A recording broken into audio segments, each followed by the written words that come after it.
Welcome to those of you joining us virtually and those of you present here at All Souls Unitarian Church in Minneapolis.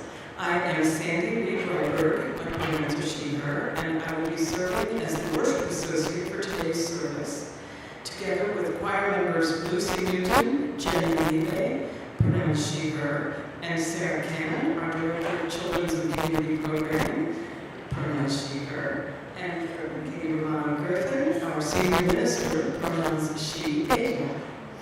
We are your worship team on the chancel today. Today is a very special service honoring our Director of Music, Greg Sanders, who will be leading us following our engaged installation service next Saturday. Greg has played a significant role in the development of All Souls during his time here, not just musically, but technologically, and most importantly, spiritually. We are saying farewell and well met to you today, Greg, but we know that in many ways you will remain a beloved member of this community going forward. If you are visiting with us this morning, we are glad you are here with us. We invite you and everyone present to please complete a connection card. Those we have at the end of each pew. This card helps us know how to best stay connected and to support you on life's journey. We welcome you and invite you to bring with you this morning your whole self, your authentic self, as you join us in worship. And please know that if you would like some extra support for this life's journey, our caring team is an extension of the ministry team and is here to support you. You can reach the caring team by calling All Souls and selecting their extension, or by emailing them at pastoralcare@allsoulsindy.org. Our Soul Matters theme this month is courage. Sign up for or check in with our weekly In the Know e-message to get the packet about Soul Matters so that you can engage with the materials at home or hear All Souls in person and online. At this time, we have a few announcements from Reverend Kate. Thank you so much, Sandy. I want a hearty thank you to everyone that was involved in Fall Fest yesterday. The outdoors were transformed. So if you were a volunteer yesterday, can you please rise and body your spirit? Thank you. And how about our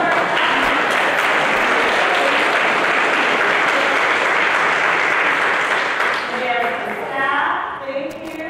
And who attended, can you please rise so we can thank you too?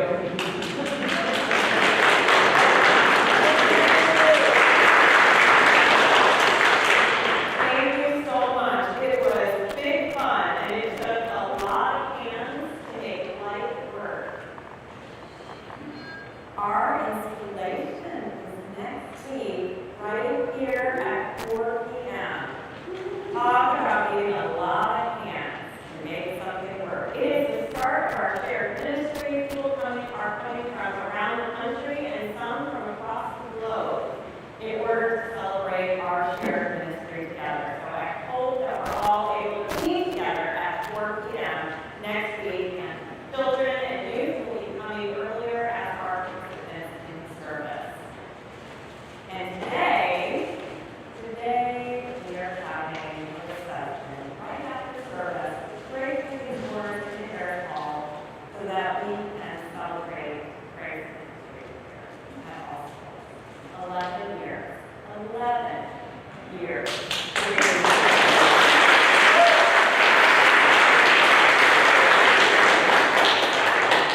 The team is already working hard, putting food and everything together. So I hope everyone can remain after service, even if it's just a perfect bite or a sip of tea, so that we can celebrate the Friday.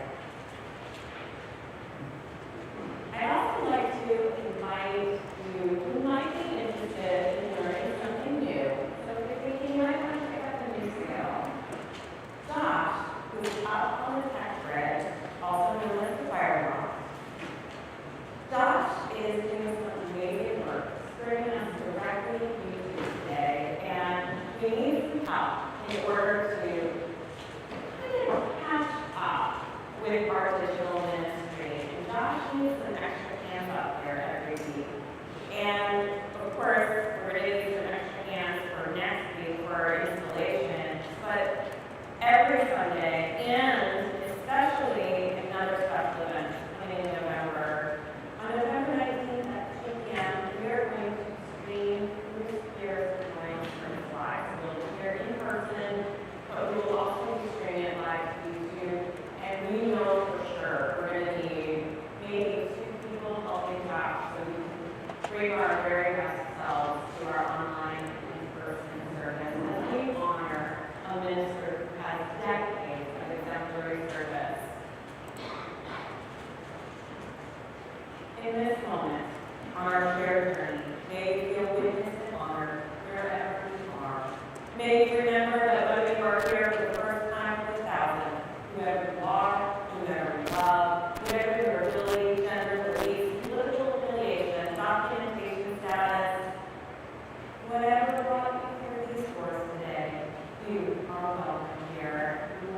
blows them away, may they remember fondly where their roots are.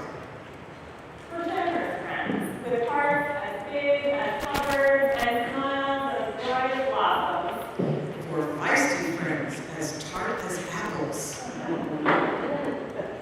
For continuous friends who, like stallions, keep reminding us that we've had them. For crotchety friends, as sour as rhubarb and as indestructible. For funny friends, as silly as Brussels sprouts. And serious friends, as complex as cauliflowers and as intricate as onions. For friends as unpretentious as cabbages, and friends like parsnips who can be counted on to see you through the winter.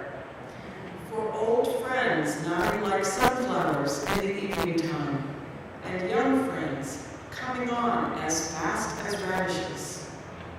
For loving friends who wind around us like tendrils and hold us.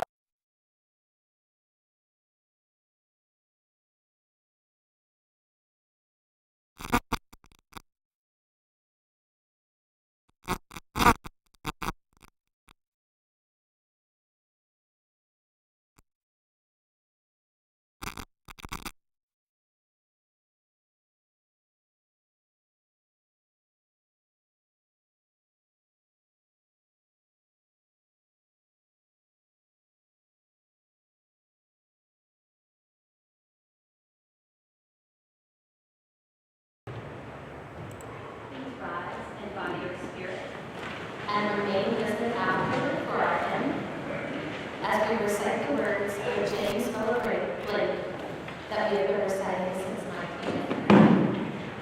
That's the Dear Kennedy, Lights Our Palace. Love is the spirit of the church, and service is its law, to dwell together in peace, to seek the truth in love, and to help one another. This is our covenant. Thank you, Savannah. Our opening hymn is number 1010 in the Teal hymnal, We Give Thanks.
Good morning. I am, we all are, very sorry to see Greg go. I will mention, though, that if you want to hear him conduct again, we can attend the Indianapolis Men's Chorus concerts, which are amazing. Greg is one of those impressive people with multiple strengths. A wonderful pianist, a great director, connections to great musicians, and a source of profound homilies as well. He has directed the choir for 11 years. He has been, no matter our mistakes, speaking for myself, unfailingly patient and, fortunately, has a good sense of humor. Under his leadership, we have all become better singers. We've also become better musicians, which is a step beyond, with a greater appreciation of and feeling for the music, connections, and, dare I say, spiritual moments.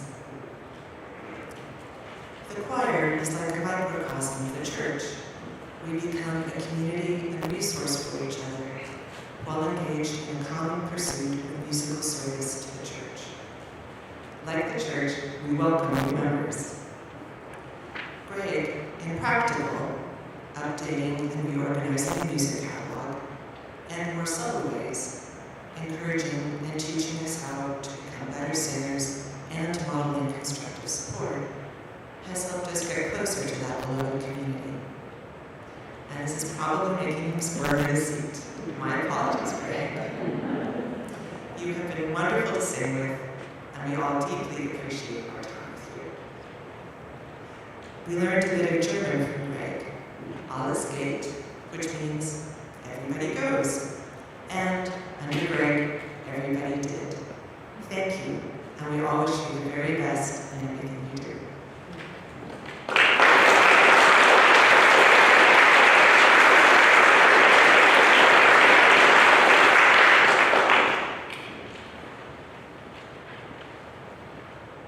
Good gracious, y'all inspire me for as well as love for community. They smile just almost made me cry. Good morning. How are you? Good. Excellent. Glad to hear it. Well, I have a little story for you today about changes. Sometimes we go wrong, but you might not expect this. Once upon a time, there was a possum. I know what you're probably picturing, especially if you had to chase one out of your trash. You're picturing a big old grown-up possum, gray and white and furry, with a long pigtail. But that's the wrong possum. This possum was a baby. In fact, she was just born. She didn't have any fur at all yet. Her whole self was pink. She was as small as a dime or a bee. In fact, I think that might actually be a pretty good name for her, so let's just call her Bee. Being born is a big change for anybody, which was exactly what Bee thought at the time. Wow, being born is a big change. But it was especially big for Bee, because possums are marsupials. Do y'all remember what's special about marsupials? Can anybody tell me? What do you think, Lily? They store their babies in pouches. Right, exactly. But they don't start out in pouches. First they are born, and then they have to climb all the way up their mom, who might be tens of thousands of times bigger than they are, to get to the pouch. It's like asking a newborn baby to climb a mountain. And possums can do that. They know how. But Bee could perhaps be forgiven for thinking when she was about halfway up, I don't think I like big changes. Of course, she made it into the pouch, and once she did, she could have a nice drink of milk, and so it was worth it in the end. But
which is why I walked out my back door one day and found her perched on the edge of my compost frame.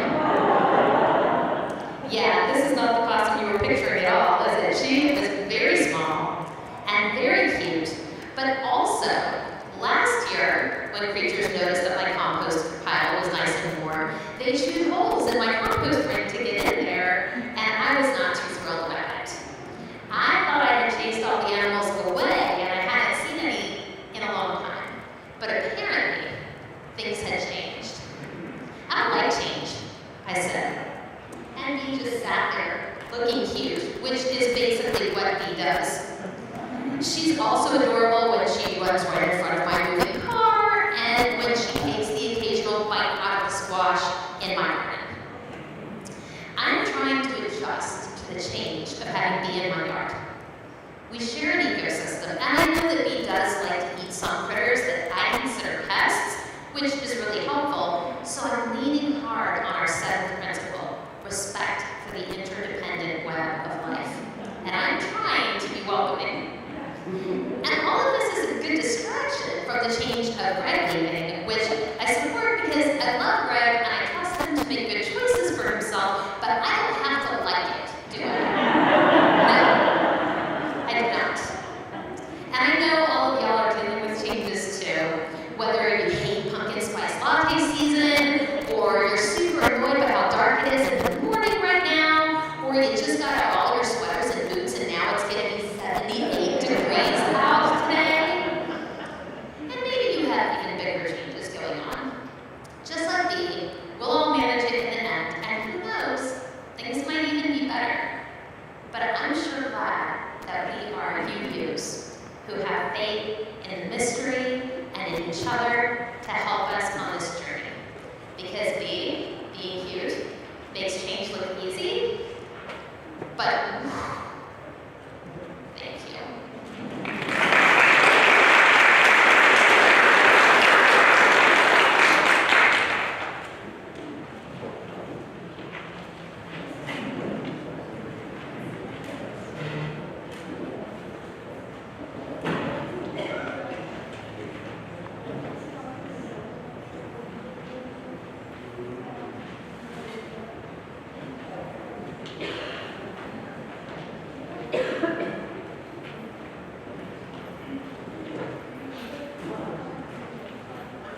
is a classic in so many ways. He is inspirational. He inspires his singers to want to do their best. Both those of us who sing for him here at All Souls and other choir singers he directs. If you haven't heard the Indianapolis Men Chorus, you really should. He's an excellent director.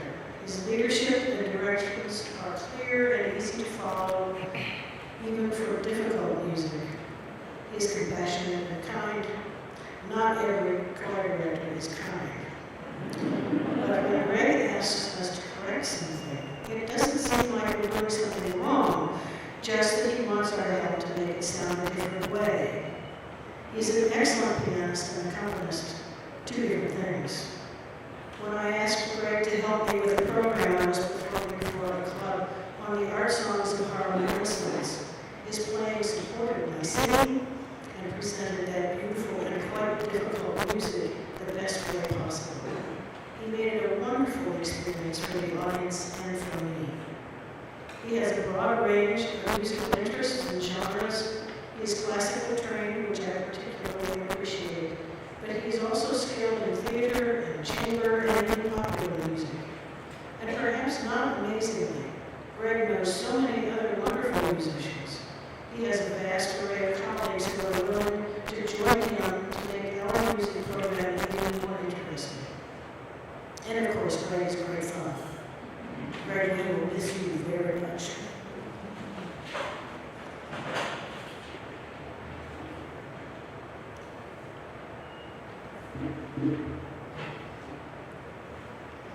Each week we gather in community to witness to the joys and sorrows we hold in our hearts in the community and in the world. This week we continue to grieve with the Kennedy and Clear family who lost both our former minister, Reverend Bruce Clear, on October the 8th, and daughter and sister Kelsey Kennedy, whose life ended tragically on October the 5th. In the larger world, we hold in our hearts the people anywhere in the world who are losing lives due to gun violence or lack of mental health treatment access.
Greg, we're really going to miss you. Done a wonderful job for the choir for the last 11 years, and choir's sad you're leaving, but we wish you the best in your future endeavors, and you'll be successful whatever you do. We wanted to honor you in a more permanent manner, and so we decided to offer you a couple things, one in particular. This, and I'll read this for you. This is a plaque, and it says, "We hereby bestow upon Gregory M. Sanders the honorary title of All Souls Music Director Emeritus for his 11 years of exemplary service to this church, directing, performing, and guiding us in the true spirit of love, peace, and joy through the power of music. Also the Unitarian Church."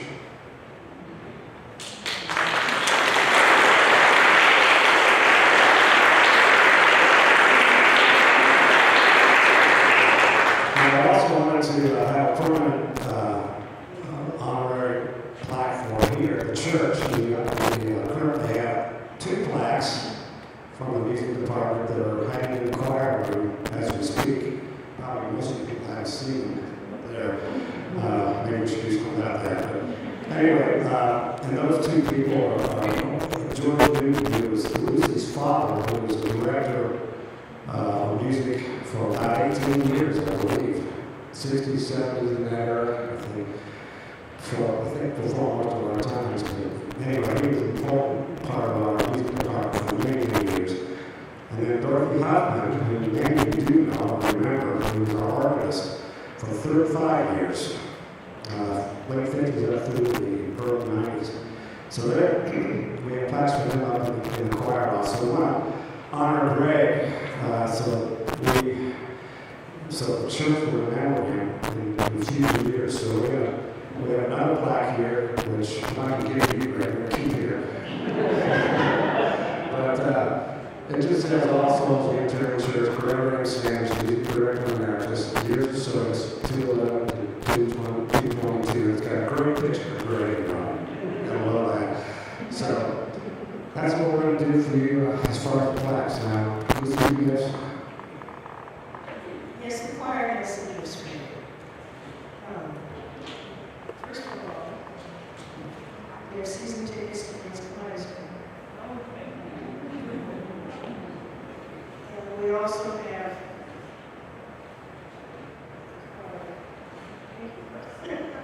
and some other stuff. Thank you, Greg. We miss you so much.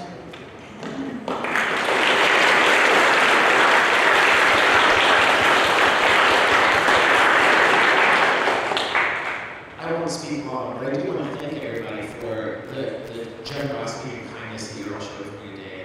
I feel very loved today and very appreciative. I appreciate that very much. I said this in my letter, my resignation that I sent out to you all, but so you should know this is like a little aside. I listen to music all the time for work. So in the car, I don't listen to music. I listen to National Public Radio. And there was an interview with Margaret Atwood on a show a couple of weeks ago, and she was talking about sort of what children do when they're first born and what was kind of happening probably all throughout our development as a species. And she spoke about how when people are really little, we ultimately look to tell stories, and we do that through song, we do it through dance, we do it through those sorts of play activities we do as infants and really little kids. And she talked about how that must say something about what is most intrinsic to our beings and what really feeds us spiritually.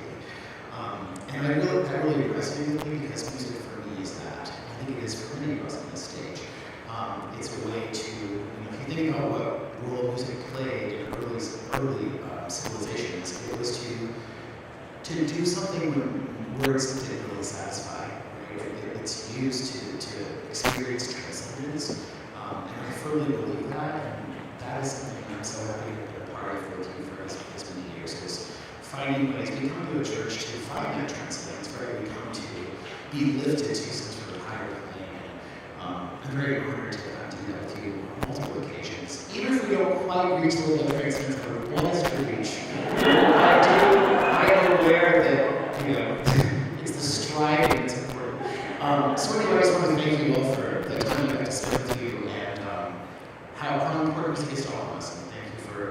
be shared with you for this time.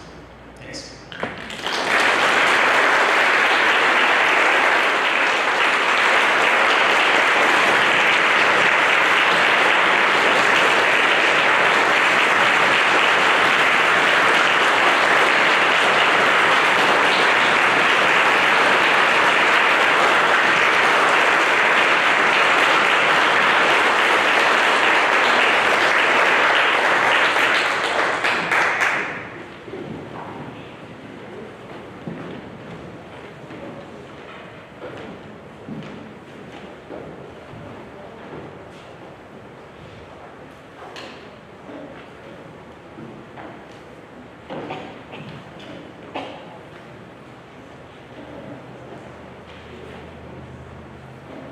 And present in this moment, the spirit of gratitude that is alive and well.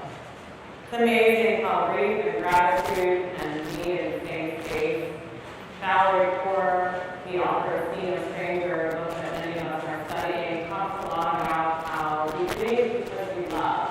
And those of us who love deeply, grieve deeply. So we are loving, grieving, so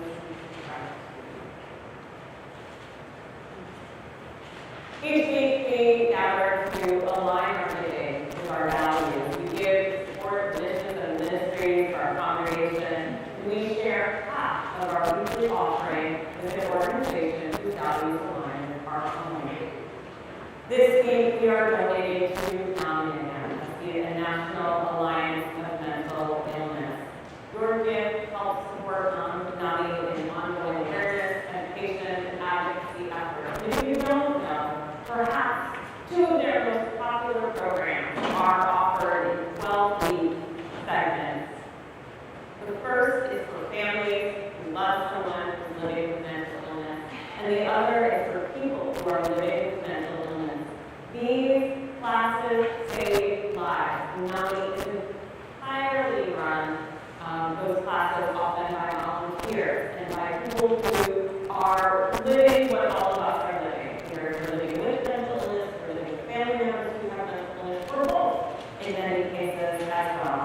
So I encourage you to please give generously. You can contribute by cash or text in the collection plate, or if you're online, you can go to allsoulscity.org where you'll find a link that says Give to All Souls Here. And on the left-hand side, meet the description for today's service. Thank you all so much for your generosity and support. Today's offering will now be great for you.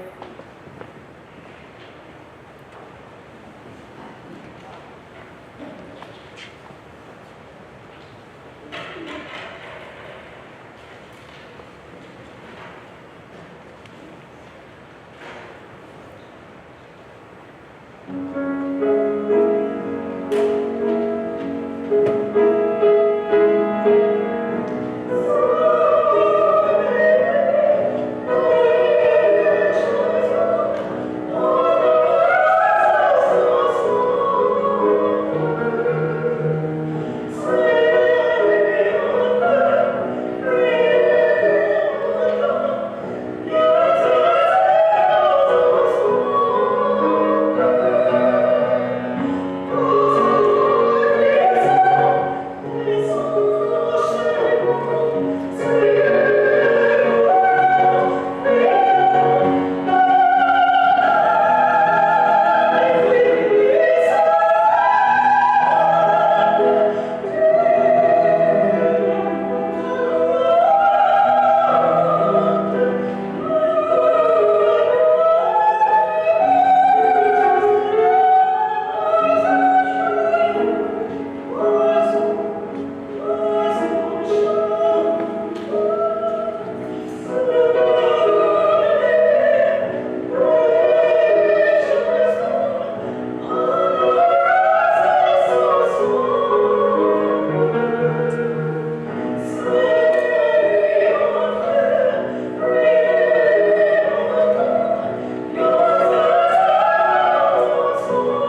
moment out of the blue.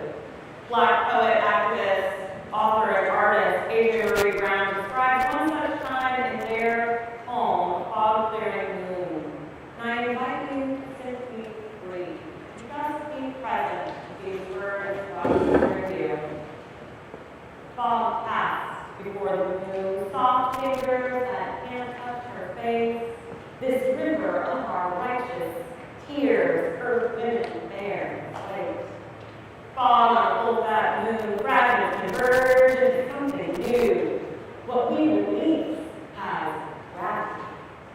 Let go of what's not true.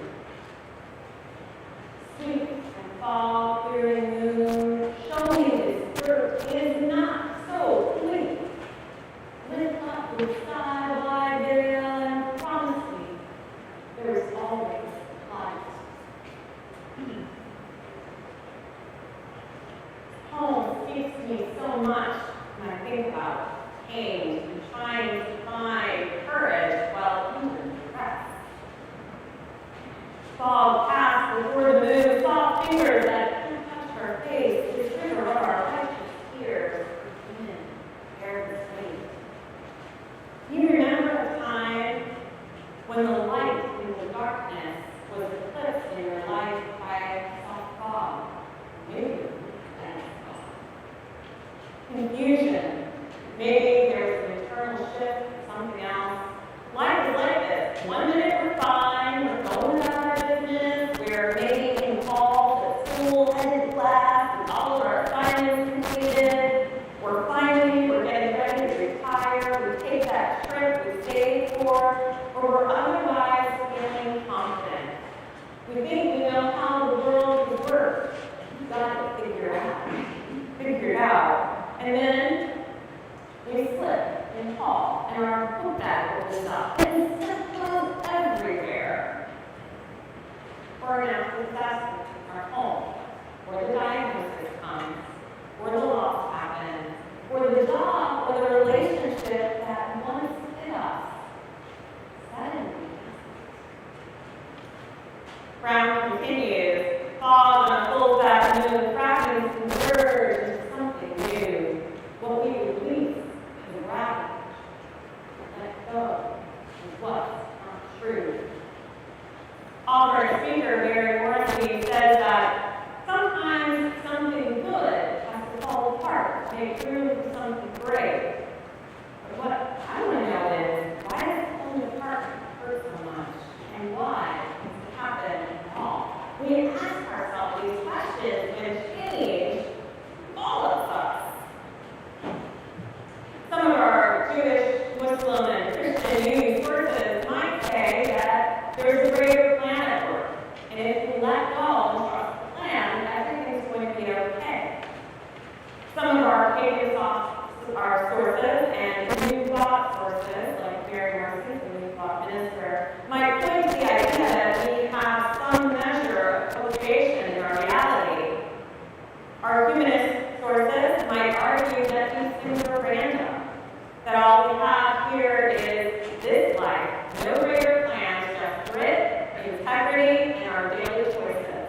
And maybe the hope that if we work together with others, we can create a better life for ourselves and others. Buddhist sources invite us to release our attachment. Release our attachment. And this will free us from suffering, because change is inevitable and there is a path out of suffering. Mary Morrissey says that falling apart hurts because we're holding on so tightly to the old. And like our Buddhist hymn suggests, that this attachment is what is causing our suffering. And perhaps in this clutching to keep the fragments of our lives in the old word that used to be configured, that we prevent this new word from falling together. And we might even hurt ourselves by holding it so tightly. And I have to wonder too if sometimes capacity is an issue, because when we're in fight or flight, science tells us our executive function is not working very well. We are scanning when we feel like we're under threat. There's this little part of our mind called the reticular activating system that's always kind of scanning for that we're standing, we're saying in the best of times that are like what we want to create in this world. But the thing is, when we're activated, that stands on high alert for trouble and more trouble. So if there's possibility in our environment, sometimes we don't notice it. There's a story in my family that is now becoming mythological. Several years back, I picked up my boys from daycare, and my youngest was about 3 then. And, you know, you're kind of always in trouble at daycare when you're 3. So he had a really wonky day, and we talked about it. And I said, you know, we're going to go for pizza and wings, right? We're going to continue to talk about it. And I don't know if he was exhausted or it was just emotional that day, but he could not let go of that day and had a complete meltdown in the car. Complete meltdown. Like, I literally pulled out to the side of the road and shoot, went past my head. I was at home. We were doing that. And he was yelling, I can't have wings and pizza. I'm bad. I was bad today. There's no wings and pizza for me. And we're on the side of the road, and my friend is we're going for wings and pizza. We're not bad. You had a bad day. But we're not bad. And that's our theology, right? We can make bad choices, but that doesn't make us bad people, and it doesn't make us undeserving of joy. But that fog is so thick. He just couldn't sense us. And it took a while before he was able to recalibrate with us just being present with him. Fortunately, everything is permanent, even sadness. Sometimes we grieve when it's beauty or joy that isn't permanent, but sometimes we're really grateful that isn't permanent. My friends from the Lasley Monastery, my second week of professional ministry, talking a little bit about impermanence and how to let go of beauty. They created this gigantic, colorful sand mandala over the course of an entire week. They prayed, they practiced, they offered classes. It was a sight to behold. And on the seventh day, the Sunday, it all was hours in the day and night on this gorgeous embodiment of their prayer art. And using their tools, chanting, some of their physical tools, and gifted it to the river nearby the church. I was so sad and maybe even a little bit angry. They modeled freedom, letting go, releasing that attachment, and trusting that beauty will make itself known. Brown encourages us to let go of what's not true also, and warns us that what we release has gravity. Now, first of all, it's kind of hard to know what's not true, because the things that we're usually holding on to are things that we love, or maybe things that have meaning in our lives. They may even be things that seem more socially acceptable to dominant culture, like the marriage, the job, the house, or something else. And often, we know that when we release these things, they're going to land hard, because that's what wicked things do. And if you've ever walked freely in your big toe, you know this. This is messy, courageous work, and we often do this work in the dark, in the dreaming place. Brown offers up a prayer in her final words to help us on this journey. She says, "Sweet fog and very moon, show me this dirt, not so bleak. Her prayer is that wherever I am right now, this earth that holds us is not so deep. Earth creates as well as consumes, composts, and creates again. There is a steadiness in knowing the cycles. She continues her prayer by saying, lift your sky-wide veil. And promise me, there is always light. Even if we sense it. Promise us, there is always letting go is only part of the hard work.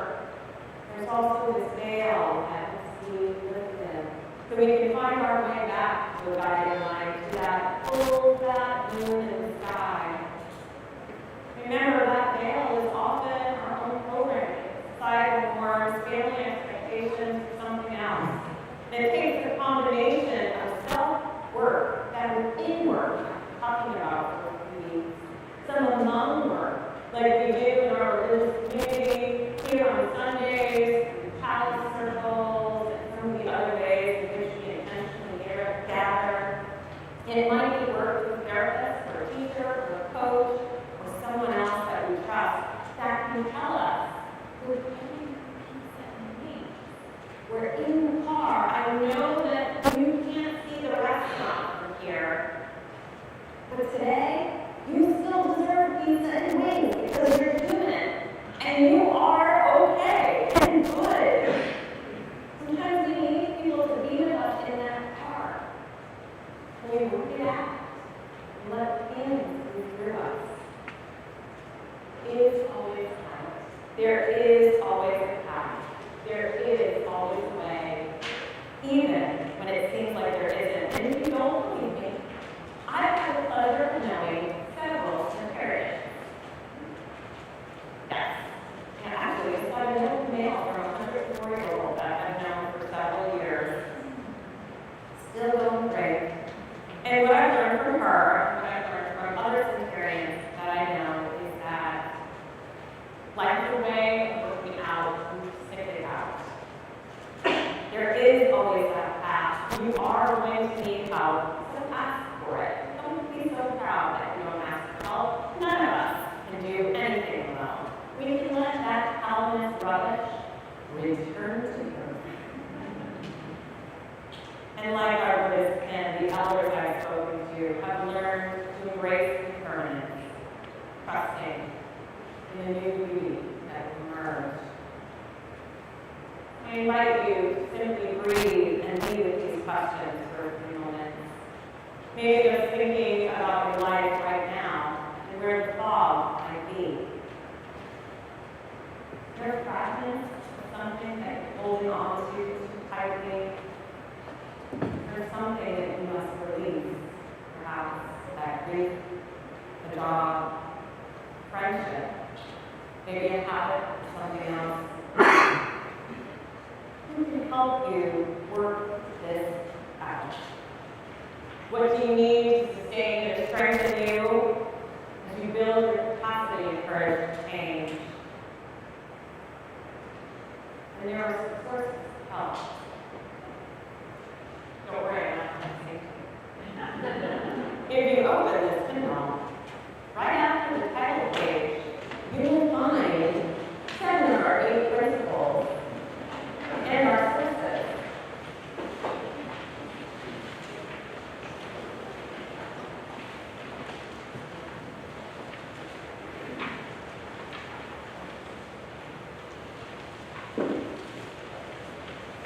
As we relish in absorbing our sources, I give to you these adapted words by Alberto Diaz.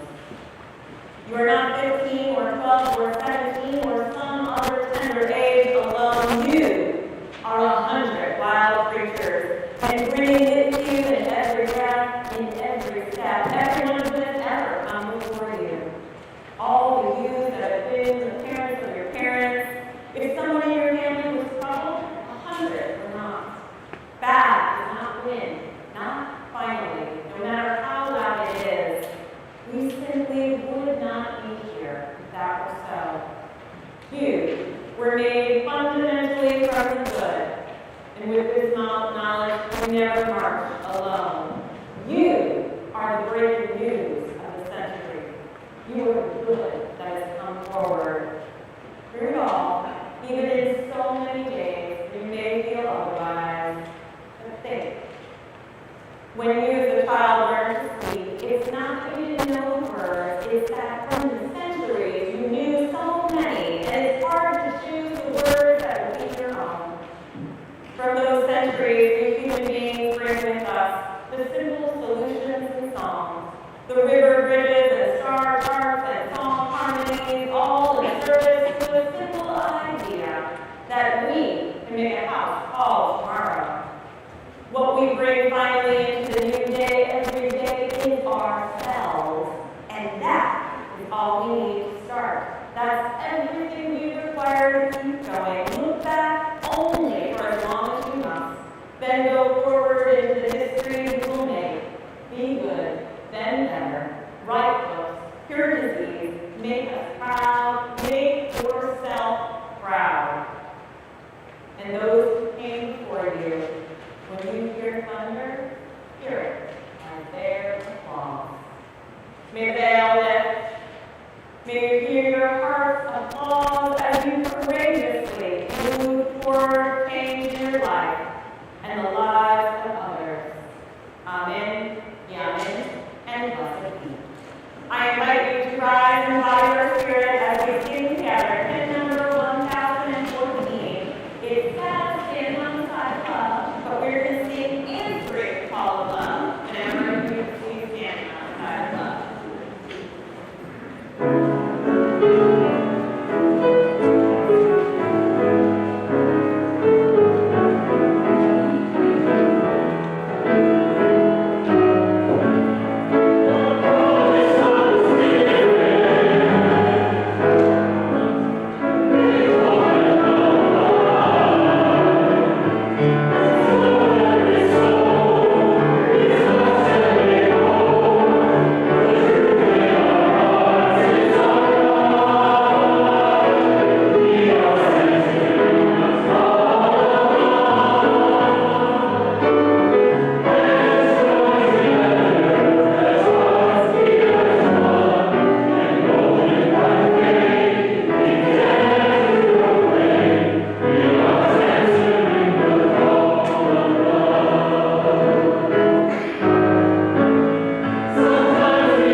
situation. May we remember to reach out to others because we are never alone. May it so. Amen.